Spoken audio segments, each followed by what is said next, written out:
gempak. Kau ingat boleh macam tu je ke dia minta 150,000 kat kau? Let's say lah kalau dia dapat surat LOD, so apa first step yang dia kena buat sebenarnya? Jumpa mana-mana lawyer. Alright. Okay, Tanya dia. Kau jangan post apa-apa. Jangan tangkap gambar post kat Facebook, jangan.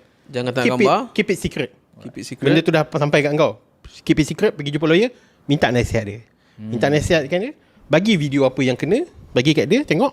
Kalau ada apa-apa masalah, tu baru proceed untuk benda-benda lain. Tapi kalau tak ada masalah, suruh reply.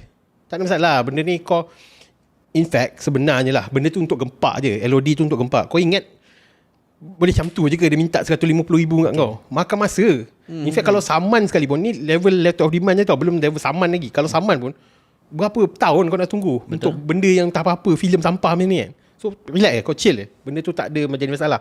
Dia jadi masalah bila yang paling hardcore lah pernah aku dapat, aku kena pergi balai.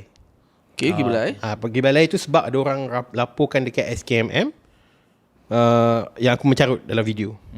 Tu je. Which benda tu kesalahan ke tidak? Technically aku salah sebab vulgar words. Vulgar lah. So kau bayangkan